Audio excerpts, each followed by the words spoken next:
मैं 22 वर्षीय पढ़ी लिखी लड़की हूँ। मेरे पिताजी का अपना व्यवसाय है। 12वीं पास करने के बाद मेरे पिता ने मुझे आगे पढ़ाना इसलिए मुनासिब नहीं समझा कि ज़्यादा पढ़ा लिखा देने से लड़कियाँ अपने मन मर्जी से रहने लगती हैं और ना जाने क्या क्या करती हैं। मेरा नाम सुषमा है। मैं किसी तरह अपने सपने को मन में दबाए समय काट रही थी।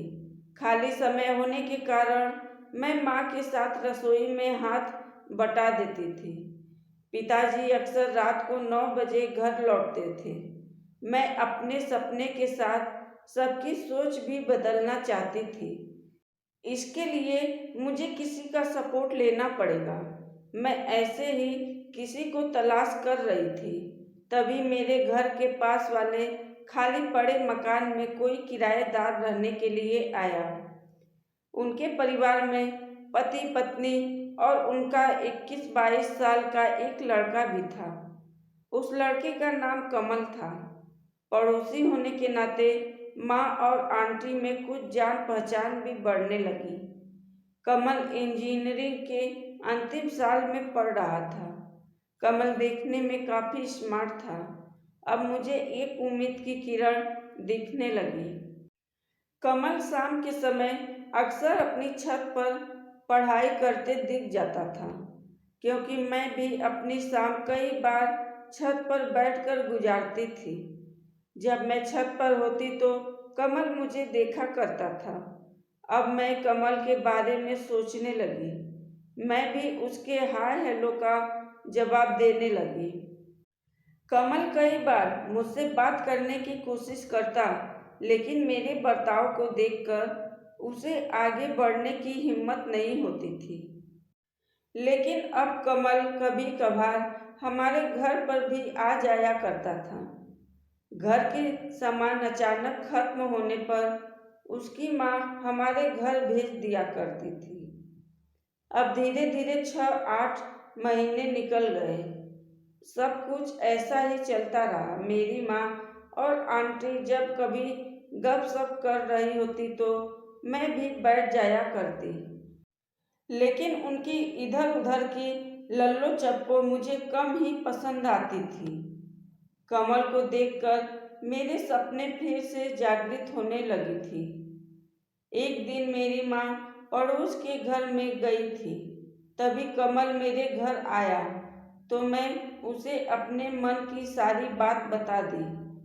कमल बोला, तुम चिंता मत करो, मैं सब व्यवस्था कर दूंगा।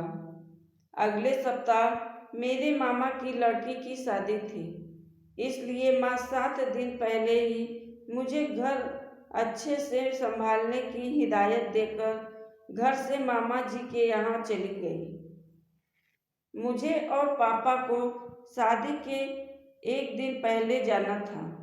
अब मैं सुबह शाम को खाना बनाकर खाली बैठी टीवी देख रही थी।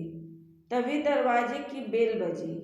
मैंने दरवाज़ा खोला तो कमल खड़ा था। मैंने सोचा कि कोई सामान लेने आया होगा। कमल अंदर आ गया। मुझे कमल थोड़ा अपसेट सा लग रहा था, तो मैंने कहा, बोलो क्या बात है। मेरे 2-3 बार पूछने पर वो बोला, मैं कुछ कहूँ तो तुम बुरा तो नहीं मानोगी। मैंने कहा, ऐसी क्या बात है जो मैं बुरा मान सकती हूँ। हम एक दूसरे को देखे जा रहे थे। फिर मैंने हिम्मत करके कहा, चलो मैं बुरा नहीं मानूंगी, तुमको जो कहना है कहो। कमल धीरे से हकलाते हुए बोला, मैं तुम्हारे एडमिशन के लिए बात कर लिया हूँ। अब तुम्हें 2 दिन बाद पेपर देने जाना है। इतना सुनते ही मैं कमल से गले लग गई। अब मैं अपने घर में ही तैयार करने लगी और बीच बीच में कॉलेज भी जाया करती थी। कमल मुश्किल समय में हमेशा मेरे साथ खड़ा रहता था। उसकी यही अच्छाई देखकर मैं कब उससे प्यार कर बैठी पता ही नहीं चला। मैं अपने पापा के विचार को भूल गई।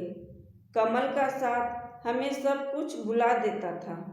एक बार मैं और कमल एक दूसरे को देखे जा रहे थे। तभी कमल ने मेरा हाथ पकड़ लिया। मैं उसको मना भी नहीं कर पाई। अब मुझे इतना भी होश नहीं था कि कब उसने मुझे अपनी बाहों में ले लिया। इतने में उसने मुझे वही सोफे पर गिरा दिया। मुझे कुछ भी समझ नहीं आ रहा था कि क्या करूं।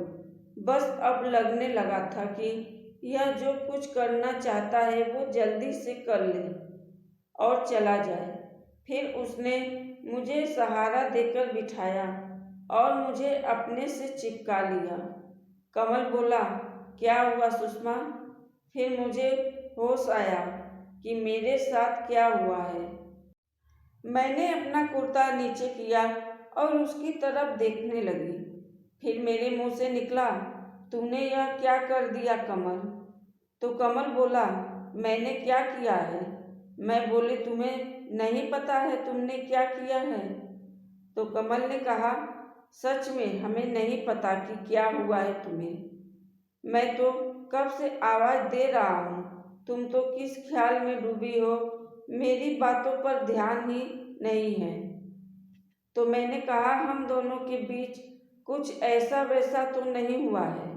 कमल बोला, अभी तक तो कुछ नहीं हुआ है, लेकिन यही हाल रहा तो मैं आगे की गारंटी नहीं ले सकता हूँ। उसके बाद कमल चला गया अपने घर। अब मेरे पापा को भी पता चल गया कि मैं पढ़ाई कर रही हूँ। पापा गुस्सा तो बहुत हुए, पर बेटी कैसी भी हो, माँ उसको समझ ही जाती है। इसलिए माँ ने पापा को मना लिया। माँ ने पापा से कहा, हमारी बेटी हमारे उम्मीदों पर खरी उतरी है। अब धीरे धीरे 5 साल गुजर गए। मैं पढ़ाई पूरी करने के बाद प्रैक्टिस में जुट गई और मैं एक अच्छी डॉक्टर बन गई और कमल भी इंजीनियर बन गया। एक दिन कमल मेरे पास आया और उस दिन के बारे में पूछने लगा कि तुम क्या सोचकर कह रही थी कि हम दोनों के बीच कुछ हुआ है कि नहीं। मैंने कहा, छोड़ो पुरानी बातें। तो कमल ने बोला, मैं वही बात समझकर तुमसे शादी करना चाहता हूँ। क्या तुम मुझसे शादी कर सकती हो? मैं बोली, अगर घर वाले तैयार हो जाए तब, नहीं तो मैं ऐसे ही ठीक हूँ। जब ये बात कमल अपनी माँ को बताया तो उसकी माँ ने मेरी माँ से बात की। फिर मेरी माँ पापा को मनाने लगी। करीब 1 साल बाद पापा तैयार हुए। फिर मेरे पापा ने कहा, तुम दोनों इस दुनिया के लिए एक नई उम्मीद की किरण बनकर आए हो। हमारा आशीर्वाद हमेशा तुम दोनों के साथ है। फिर हम दोनों की शादी हुई। दोस्तों, अगर आपको ये कहानी पसंद आए तो हमारे चैनल को सब्सक्राइब, लाइक व शेयर ज़रूर करें। धन्यवाद।